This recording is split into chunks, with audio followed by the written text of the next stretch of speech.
Hello, and welcome back to Preventing Prevent Cambridge, our campaign by students at Cambridge University against the government's ineffective and repressive counter-extremism programme.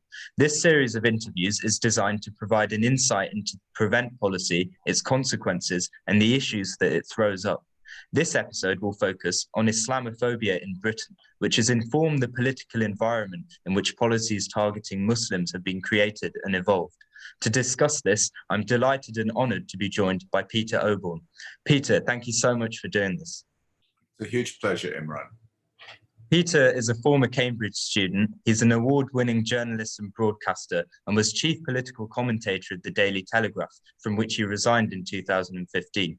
He currently writes for Middle East Eye and Byline Times. Peter is also the author of several books, including The Triumph of the Political Class and The Assault on Truth. His forthcoming book, due to be published in April, is The Fate of Abraham: Why the West is Wrong About Islam. Peter, you've reported on issues relating to Muslims for years now. I wonder, when you first started covering stories on British Muslims, what was your impression of the community's treatment in British society back then? Yeah, I made a very deliberate decision to write about this because it was just at the start of the 21st century, just about the time of the Iraq War or just after 9/11. And I was then a very, very mainstream Tory journalist. I was the political, I worked for the Sunday Express, and then I became political, and hired by Boris Johnson actually to become political correspondent of the, or editor of the Spectator. There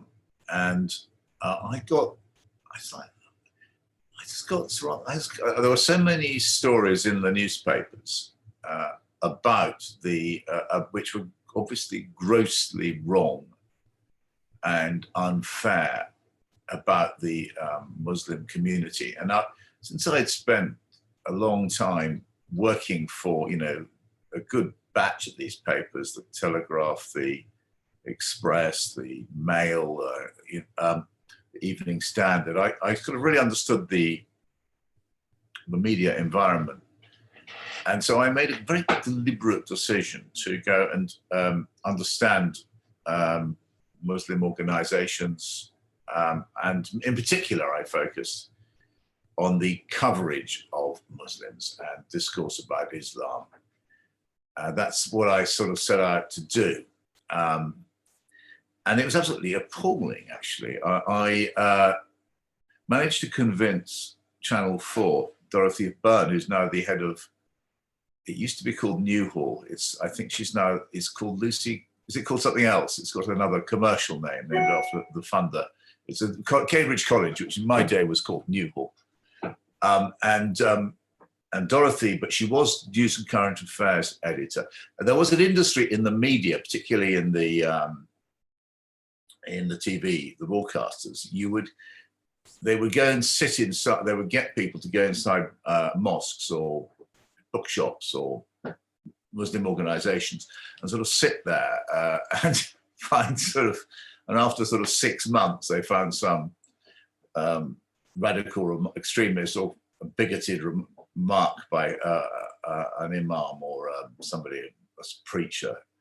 And then that would, after about a year's work, this would then duly appear to sort of national shock and horror. And that while there was you can't justify homophobic remarks or misogynistic remarks, it was a real industry where and I managed to convince Dorothy, to her credit, that Channel 4 should run a piece exposing on the other side, which I did. And we had it was called Muslims Under Siege, something like that. Well, no, it wasn't. It was called, I can't remember, but we published, James Jones and I made the film, and we published a pamphlet to go along with it. And it documented a lot of the absolutely shocking, I mean, it's unbelievable stuff. It's still there, actually, on the net, published by, I think, Channel 4. It's Muslims Under Siege. It's unbelievable. It was worse then, the media stuff, because it was unchecked. You could write anything you like in the papers. I mean, you did something for dispatches on the response to 7/7 That on. was it. Yes, I did that as well. Yeah. What was it called? It was really about the new security environment created after 7/7. Yes, yeah, that was very interesting. I was watching it recently in preparation for this actually, and it was interesting to see how things have really changed because, of course, in those days it was a Labour government in power. It was at the height of the Iraq War, and the Muslim issue was of high salience in the national press, and it seemed like you'd have daily articles on it. And of course, what was also a really hot topic was the new security laws, so new counterterrorism laws, controversies around the detention of people and how long they could be detained for. So things have changed a lot now. Do you think that British Muslims overall are in a better situation or not today? I've forgotten about that film. It was actually an amazingly good film. I have it looked up. I mean, what came over was that basically the Sun was dictating the government agenda. Right, yeah. And hapless Tony Blair produced some sort of 10-point plan because he was accused of going on holidays and prescribed various organizations and all sorts of inflammatory stuff, very little of which actually ever happened. The environment today compared to the environment 15 years ago, I think it's quite a complicated one. In terms of just sticking specifically to the media environment, Mihdad Versi at the Muslim Council of Britain has done incredible work actually to fact check and then launch complaints about the fake stories about Muslims, which I iterated in both those films. And IPSO, the new press regulation organization, has made it more difficult for papers to publish fabrications. Not impossible, but and so I think that Mihdad's beyond praise. But nevertheless, I think there have been. I mean, if you look at it, you had the Trojan horse business, which was what 2014, I think. Yeah. Basically, the entire press got together to launch a witch hunt against a group of Muslim teachers. It was fabrication from start to finish. You know, all the finest investigative journalists in Fleet Street were producing falsehoods and running this theory that there was a plot. And, you know, the former head of the Metropolitan Police did a report on it. Go set it up. It was quite a shocking affair. Actually, by the way, I want to alert people who are listening, watching this program. I've just been reading the press preview, or not reading it, listening to the 8-part podcast from the New York Times on the Trojan Horse affair. It's quite stunningly brilliant. Actually, it's got the sort of, it's like a thriller, because they investigate it in a very forensic way, as if they're sort of who wrote the letter, you know, Inspector Poirot. The funny thing actually about the reporting on that affair, and it's rather reminiscent, I'm not saying it's linked in any way, but the Lord Hutton's report into the death of David Kelly, although it said it was into the death of circumstances surrounding the death of the nuclear. I'm well aware that people, it's a bit more or less when you're all born, isn't it, at Cambridge University. But anyway, it mattered a great deal. It was a very, very important story at the time. It was the death of Kelly. And Hutton didn't actually, he talked a great deal about the Iraq War, but he didn't even look at he cancelled the coroner's report and didn't examine the circumstances at all. It's very odd. It's an oddity about the Hutton. There are many oddities about the Hutton report. That was one of them, probably the most striking. And so with this one, the Peter Clarke, the great, you know, Hercule Poirot de nos jours, you know, he sets to work on the Trojan horse conspiracy, but he makes a point of not finding out anything about the letter. Yeah, who wrote? And the same applies to all these other great people who, most of all, these great investigative journalists who are full of Muslim extremism, etc. But they didn't actually pay any attention to the letter. But I really recommend this 8-part series. It's the trailer's actually on Spotify now. I think the first episode comes out on Thursday, actually. So yeah, everyone should watch it. Yeah, Feb 3rd. And I really, do you know, it's utterly brilliant. It's actually, I found myself quite traumatized having finished it. I couldn't stop listening to it. It's a bit like reading Crime and Punishment, actually. It's just so raw, and it takes you through a sort of range of emotions. And I just make one observation here, which is an important observation about this, what we're discussing, that it's now 7 years or 8 since the Trojan Horse affair, and not a single mainstream British journalist has tried to challenge the narrative or investigate what happened, really. It's taken the New York Times, American journalists to, well, actually, no, there's 2 journalists, backed by the New York Times, one extraordinary British journalist, Muslim journalist, Hamza, the whole thing's wonderful. And I mean, in terms of journalism, it's spellbinding. And it has taken an American publication to look at this horrible episode and start to tell the truth about it. So that's one answer to your question. I mean, it's and then you had the Times still chunks out these vicious Islamophobic. I mean, the papers still do chuck out vicious Islamophobic stuff. Didn't the Times splash for 4 days in a row not that long ago? It's a few years ago now, but on that terrible that fake story in Tower Hamlets. I think I'm right. And so you have and the Spectator, which about the foster care. Yes. Yeah. Mm. So it was a fake story alleging that I think a Christian girl was being forced into becoming Muslim by her Muslim foster parents. I think it was something like that. I'm talking about it, because I can't remember the exact details, but it seems to have, I think I find that sort of reporting is terrible. And I think it's true to say that no other community, as it were, or ethnic minority in Britain would have to put up with that kind of reporting without the journalists being fired. Mm. I mean, at any rate, and that's the coverage of grooming gangs is another case in point. Just the way that it's linked to, in this sort of blood libel, really, to Muslims. Child abuse is the most terrible, awful problem of our time,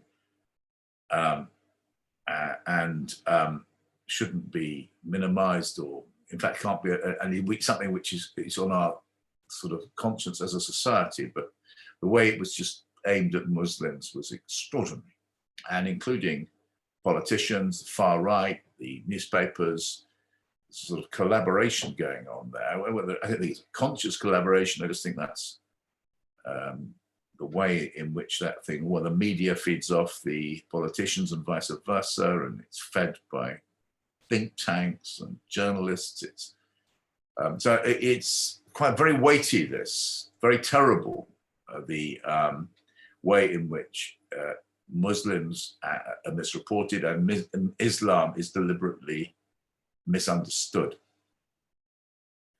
Yeah, or maybe out of sheer ignorance, but that amounts ultimately to the same thing, because people make generalizations or statements about the Quran and the Hadith, etc., which are subjects they know nothing about.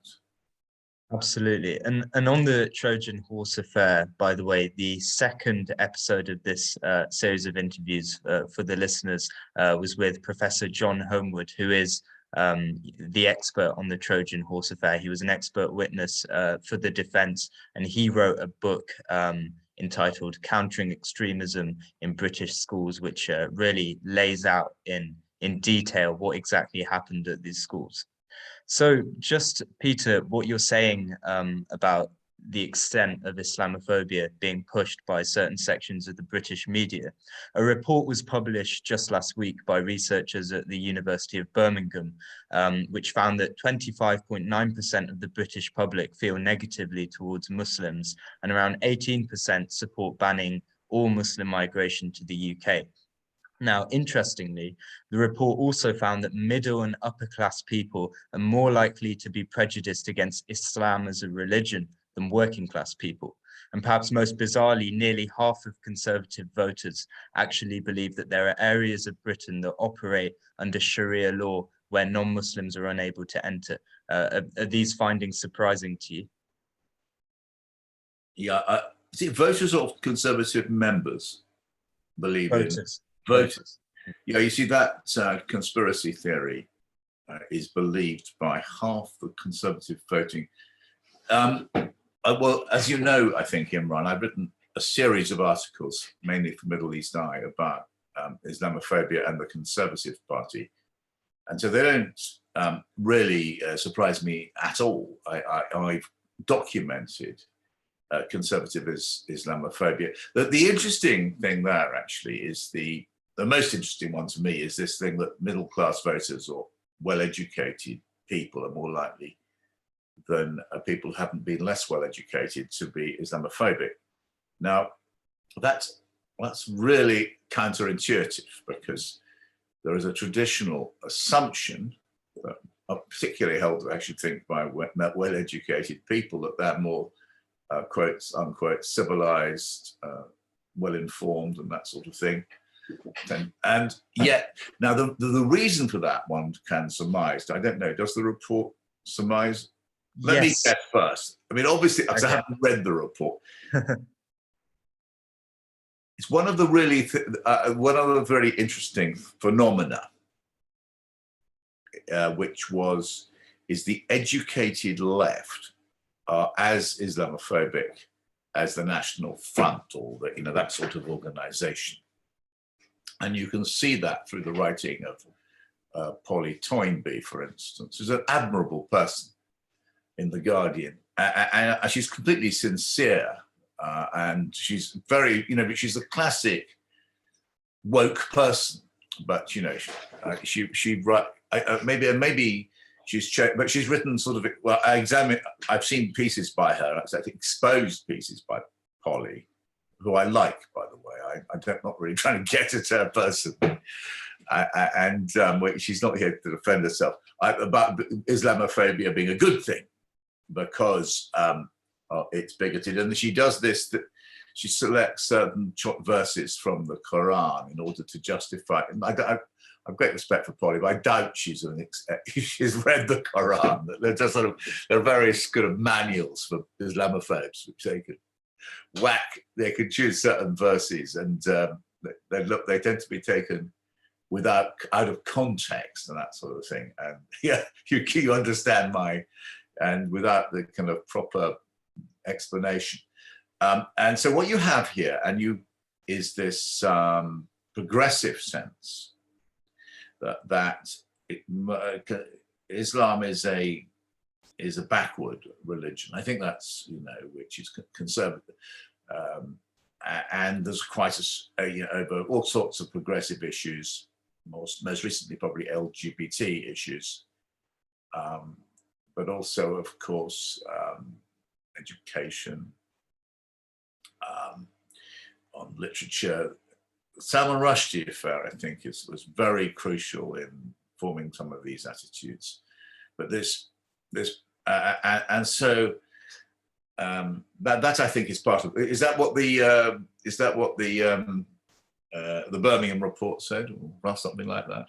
So the report shows that working class people in general are more likely to, say, oppose Muslim migration to the UK, or to express hostility towards Muslims as people. But they are also more likely to be happy to express ignorance when it comes to Islam as a religion, whereas more educated people are more confident in saying Islam is this and Islam is that. But of course, they're miseducated, even though they are educated. And so that seems to be the problem. as I say, a little education is a dangerous thing. Yeah, yeah, exactly. Yeah. Well, you see, the other thing about these educated people is that they all read the Times, Right, right. the Telegraph, or the or the Guardian even. And a lot of them are anti-religious generally. I think the secular, one of the important reasons why educated people, a lot of whom have thought a lot about religion and a lot about values, but their secularism and liberalism in particular, I think, is hostile to Islam. Yeah, and the report actually shows that hostility to religion in general is a big indicator that the person is more likely to be more hostile towards Islam. And it's often assumed actually that Christians are more likely to be Islamophobic, particularly Anglicans, but the report shows that this isn't actually the case. It's those who have a general sort of sense that religion is a backward and retrograde force that are more likely to be Islamophobic, which I think really, backs up what you're saying there. Yeah, the new atheists. Yeah, I mean, exactly. there's a school of new atheists, isn't there? Dawkins and sort of, yeah. Somebody called Harris in the United States. Sam Harris in America, yeah. And and I think it's easier for them, in the States in particular, to take on Islam than Christianity. Even though they probably feel much the same about Christianity. I don't know. I'm looking into that. I don't want to look into their sort of hearts, as it were, ascribe motives to them. But I think it is simpler, particularly in the States. Christopher Hitchens, a sort of the commander-in-chief, the late Christopher Hitchens, who was is a sort of commander-in-chief of that tendency. Yeah. Yeah, that's very interesting. To go back to the Conservative Party, actually, obviously there's been something in the news recently. The Conservative MP Nusrat Ghani has recently alleged that she was sacked from her ministerial position in 2020 because she's Muslim. So she says she was told by a party whip that her faith was making colleagues feel uncomfortable, and the chief whip, Mark Spencer, has denied that this happened, but an investigation has been launched. Now, Nusrat Ghani, and a decade ago, you encouraged her to become an MP. You've written an article for Middle East Eye saying that if you could go back in time, you'd warn her not to. So what's your take on this situation? What might it reveal about Islamophobia in the Conservative Party? The thing about Nusrat, who I knew very well, I say very well, I think she lived near us in West London. Right. And she clearly had ambitions. And I did help her a bit, including she auctioned me off for dinner or lunch with one of her to fund her. Right. Was this before she became an MP? Before she became, when she was sort of on her way, must have been about before the 2015 general election.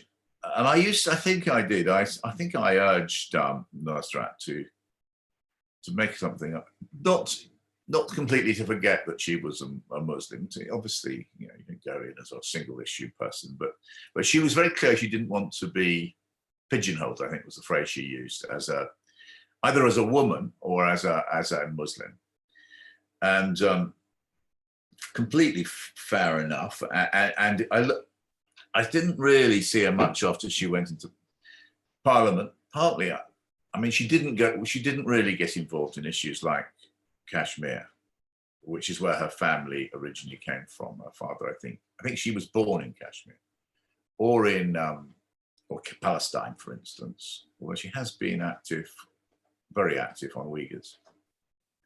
So much so, I think she's been sort of sanctioned or something by the Chinese for it. Yes. Yeah. Now, I was struck and a bit disappointed, I have to say, when she became involved with policy exchange. In fact, I learnt since writing that piece that she was on that infamous panel when sort of Peter Tatchell at the Conservative conference, arranged by Policy Exchange, when Trevor Phillips said to Peter Tatchell, "Oh, I was Islamophobe of the year," and Tatchell said, "Oh, I'm envious." Or it might have been the other way around. But anyway, they had this riff, and I'm told, I haven't looked, but I was told that Nusrat wasn't quite sort of untroubled by this exchange. And I think, and then she defended Shawcross appointment as the reviewer of Prevent, despite and she wrote an article about this full policy exchange. Could I just pause here to clarify for the viewers that Policy Exchange is a think tank which has been instrumental in influencing government policy on counter-extremism and towards Muslims? That's correct. It's played a major role, going back to the Blair years, in actually probably help shape the Prevent strategy, I would have thought. Would you agree with that? Yes, I would, yeah. There's a series of articles, some of them which emerged from Peterhouse, Cambridge, in a sort of way, by some very sad people at Peterhouse, High Tory College. Right, very much doubt you ever go there. You shouldn't go there. Actually, it's a very interesting college, Peterhouse, beautiful college. The High Tory College, it was, I think, two or three graduates or students there. Seems to be right for some of them Muslim, or at least one of them wrote a series of pieces in the noughties, setting out why government policy towards Muslims should be changed. Counter extremism policies, counter-terrorism policies should be altered to essentially, they changed the definition.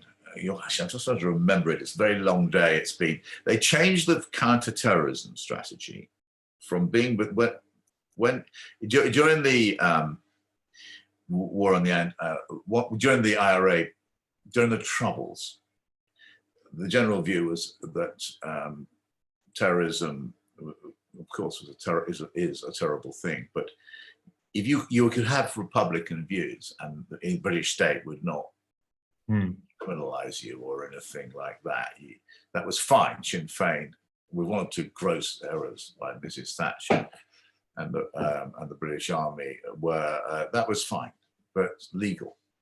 But the argument pressed by Policy Exchange in these articles was that you needed to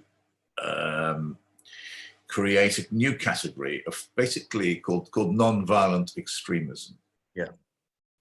Whereby you should be regarded with deep suspicion by the state and its agents if you held views which were not themselves violent, but might lead to violence. And that was a change in counter-terror. And that meant that the state would not deal at any rate openly with so-called Islamist organizations. Now, and that, I think, is one of the core ideas at the heart. You know more about Prevent than I do, I expect.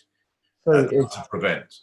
It's actually interesting because Policy Exchange and these ideas that you're talking about led to a big change in Prevent. So Prevent was initially introduced under New Labour as preventing violent extremism. Now, at this time, it explicitly targeted Muslims still, and there's actually a scandal when surveillance cameras were set up in an area in Birmingham that had a high Muslim population. But much of the early Prevent policy was throwing money at lots of different Muslim organizations, which the government hoped would prevent terrorism, or what it called violent extremism. But then we saw a big shift. So Policy Exchange came up with this idea of non-violent extremism, and they laid this out in a 2009 report called Choosing Our Friends Wisely, which you recently alerted me to. And this is fascinating because the report classes a great number of mainstream Muslims as non-violent extremists. So anyone opposing British foreign policy, it says anyone encouraging grievances against British foreign policy is under this label of non-violent extremism. Anyone opposing what Policy Exchange calls Western social values. It even names the Muslim Council of Britain as being Islamist influence. So they're deemed problematic as well. So, you know, and a number of other still Muslims are treated with a great deal of distrust, aren't they, by the establishment? Yes, exactly. And that goes back to this. So you have all these mainstream Muslims that the government had previously thought, well, we can sort of support them in the fight against terrorism. And so suddenly all these people are marginalized, and it's considered that actually they're beyond the pale. They were effectively cancelled as non-violent extremists. They were cancelled. Before the devant la lettre. Yeah. They were cancelled. And the classic case study of this, which I think is cited in some of the policy exchange work, concerned what was at that time my local mosque, the Finsbury Park Mosque, where Abu Hamza held court, did he not? And there was a very delicate policing operation carried out whereby the Met had was invisible. They weren't the local, you know, the local community, the Muslim community locally, got Hamza out, and he was preaching sort of Al-Qaeda type stuff, and I think many of those community, many of that congregation would probably have held extremely what policy exchange regarded as extremely undesirable opinions. And that I talked to one or two of the police officers involved in that operation. I lived there. I used to walk past the mosque quite a lot. I've been there a number of times. And actually, the mosque has had a really difficult time since I wrote an article. One of the reasons, the reason I left the Telegraph was because I wrote an article exposing the way that political Muslims in this country, among them the Finsbury Park Mosque, but others too, suddenly had their bank accounts removed by HSBC with no explanation. And it's very hard to get on without a bank account in the modern world, you know. And so I got to know, and that is an example of one of the effects of going on these lists. If you are not, you're in a funny sort of opaque space. You're not exactly criminalized, but on the other hand, you're not allowed. And that goes further than just being denied access to public space. You get all kinds of other problems in that, such as the removal of your bank account. And there are many commentators today who will talk a lot about cancel culture and the threat to free speech, but they weren't talking about this when it was happening, unfortunately. Absolutely, no, they were encouraging it. They thought it was that these, and nobody. It was, in fact, this is when I started. You asked me, bringing us back to that question, which you asked me at the start. What was the atmosphere like for Muslims? It was very striking that they weren't allowed to have any say in public discourse. It was it was very troubling. It was really. I used to go to the Conservative Party conference in my capacity as Telegraph chief political commentator. I think that was my title, and it was really shocking that there would be a Muslim event and it would suddenly be cancelled. Or told they can't take place on the premise inside the secure zone of the conference area, but it'd be cancelled on the day. Typically, what was a sort of pattern that somebody like Andrew Gilligan would write a piece on the eve of the conference, exposing the fact that this seditious collection of ne'er-do-wells were with dreadful connections here, there, or had been allowed to hold a meeting inside the conference zone. And this was absolutely appalling. And immediately the Conservative Party would panic and it would be cancelled. I made a point, A, of speaking at these events, not by the way, out of simple, and B, attending them once they'd been cancelled, because they might take place. Somebody would rattle up a room somewhere in Manchester. It's not because I was sympathetic to Muslims or anything like that. I just thought it was outrageous, this kind of attack on free speech, actually on a community, It said everything.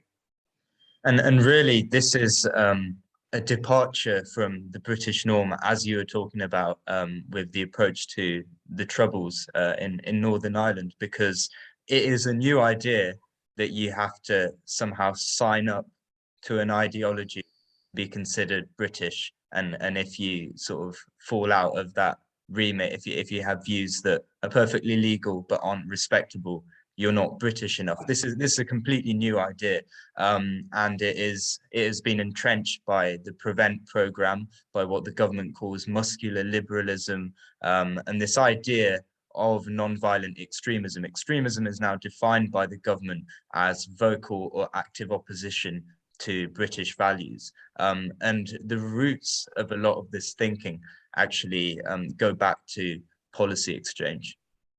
I think it does, and actually you can trace the moment. You cite there the David Cameron's speech in, I think it was Munich, wasn't it? Yeah. Multiculturalism has failed, he said. Yeah. And that was what, about 2008? 11, I think. 2011. Yeah.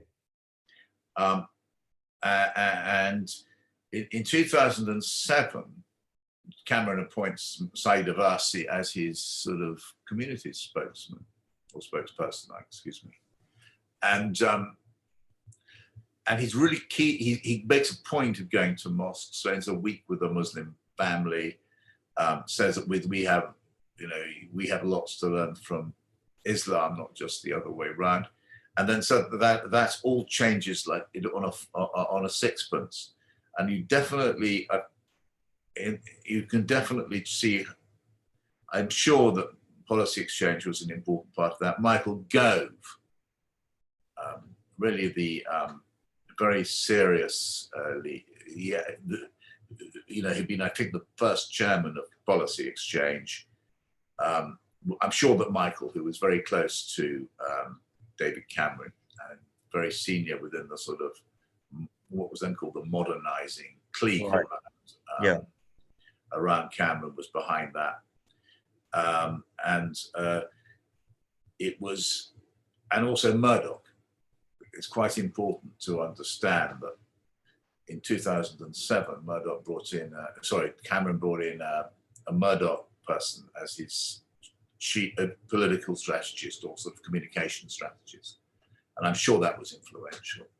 And so he completely changed in a very short space of time. It's worth remembering that Cameron referred to, from memory, I think he called Gaza a prison camp, something like that.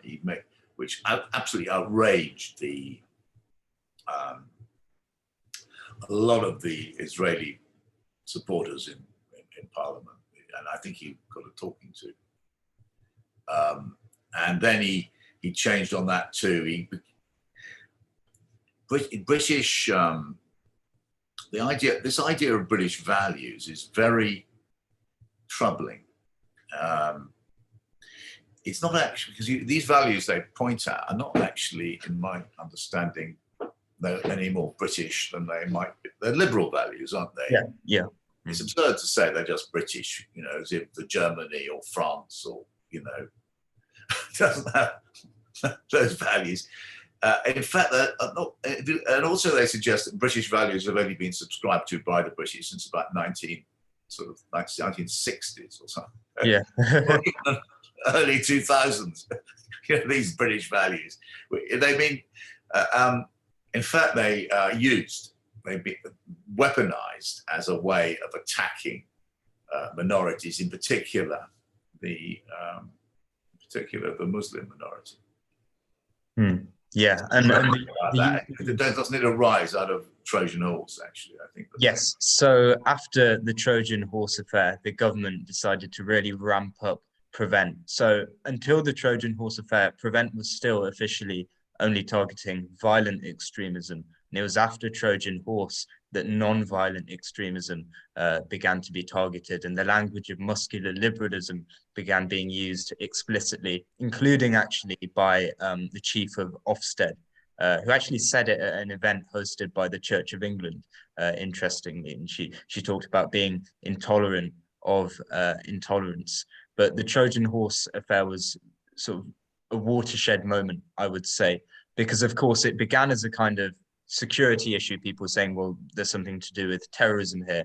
And then it quickly became clear it wasn't. And so the issue was made to be about Islamification, and you have non-violent extremists, Islamists, who are sort of influencing these children and taking over the schools. And of course, this was a false narrative, because collective worship, which was being practiced at these schools, is actually supposed to be practiced in every state school in Britain. And if the majority of pupils are Muslim, then the school was allowed to have Muslim acts of collective worship. Yes, it is. I mean, you'll have.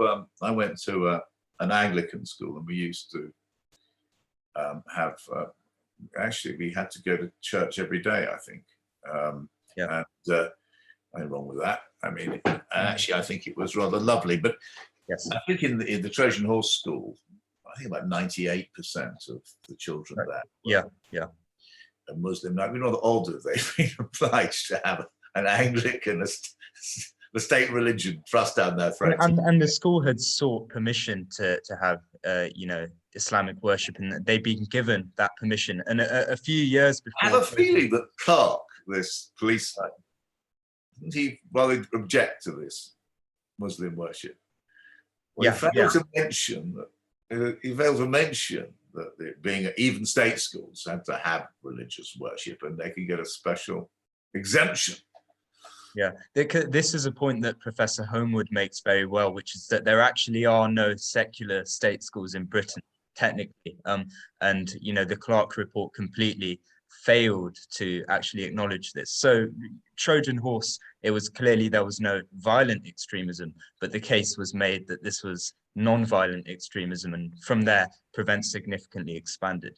But I just want to finish off by going back to Nusrat Ghani and her case, because of course, what we've discussed is that there seem to be barriers of entry for Muslims who want to enter public life, at least in terms of the Conservative Party, perhaps certain sections of the media, think tanks like Policy Exchange, the Henry Jackson Society. A Muslim has to discard significant elements of their beliefs, practices, identity, or at least conceal them in order to be accepted. But of course, Nusrat Ghani seemed to do all this, and she was still targeted at the end of it. Yeah, I think it's worth saying that the thing about British identity is that it's very capacious. Yeah. You can be Scottish or Cornish or Hindu or Jewish, or, to be honest, you can even be SNP and British. Yeah. And that is the wonderful thing about Britishness, is that you can embrace so many different kinds of identities within being British, and it's actually very anti-British to say that it stands for one particular thing. And all of this flag waving which you've had is cringe making in that way. It's just completely, Johnson wrapping himself up, and all these ministers, whenever you see them now, they're surrounded by Union Jacks. That's unbelievably anti-British. That's the first point to make. And it's actually a betrayal of, it shows they, not a betrayal, it just shows they don't understand what being British means. It's not an exclusive identity. And the use of the term British values is an exclusive term, because you're trying to create people, and quite obviously, it's quite clear that they're trying to say to Muslims, no, you're not British, because we are. And that's a misunderstanding, A, of Muslims, and B, of Britishness and what Britishness is about. And then poor Nusrat, who is, I'm not criticizing for anything she's ever done, because she's she's an autonomous agent, and if she agrees with William Shawcross, that's entirely her right. But as in her trajectory, she really did.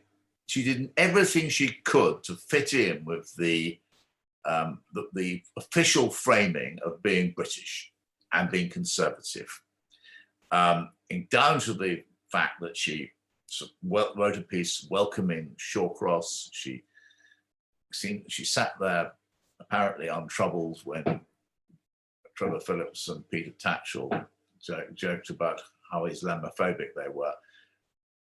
And yet the Tory party still, assuming her kind of events is right, and the Nusrat Ghani I knew was an extremely honest person, then, you know, she does all of that. She effaces her identity as Muslim, and the Conservative Party still doesn't like her. They still sack her. Now, that's very difficult, isn't it? That's very troubling. And bearing in mind, you know, there are how many, 350 maybe Tory MPs? There are 4 of them are Muslim. I had a count. That's including Nusrat. Now, that's about just over 1%. That's not a very large percentage, given the, is it 4% Muslims, something like that. Yeah. British and Muslim, something, I don't know. So I think, well, that there is something, and you've got to look at that in terms of the Conservative Party, which is you have a prime minister who uses this appalling Islamophobic language. You've got cabinet minister Nadine Dorries, who's retweeted Normie Robinson, has she not? Yeah. You've got 50% of the activists. I hadn't realized that the voters believing the poisonous conspiracy theory about no-go areas. I should go on listing it. I have written about this. They ran this appalling campaign in 2016, centering on the religion of Sadiq Khan. Rejected this. It was not as a politician, but as a Muslim. That's how they fought him. And Nusrat would have been in Parliament at that time. She'd have been sitting on the Tory benches and heard that Cameron grossly abuse his office and parliamentary privilege by labelling a South London imam as an ISIS supporter. I heard that. I couldn't believe what I was doing. I spent about a week trying to get Cameron to apologise, which he wouldn't. I mean, that's gross. And I find that, and she sat through that. She obviously the strength of her belief in free markets and the values of the Conservative Party meant that she, and obviously she wasn't going to make a fuss about it, but she put up with a lot, and they still wouldn't accept her. And think about that. Yeah, I think that's a very sober note on which to end. I don't want to take any more of your time. You're very busy, but thank you so much for speaking to us for this episode. I've really enjoyed it, and always incredibly fascinating to talk to you. No, thank you very much. Good luck. And for people watching at home, Peter Oborne's book, The Fate of Abraham, Why the West is Wrong About Islam, will be hitting the bookshelves in April. It's going to be a fantastic read, so make sure to watch out for it. Until next time.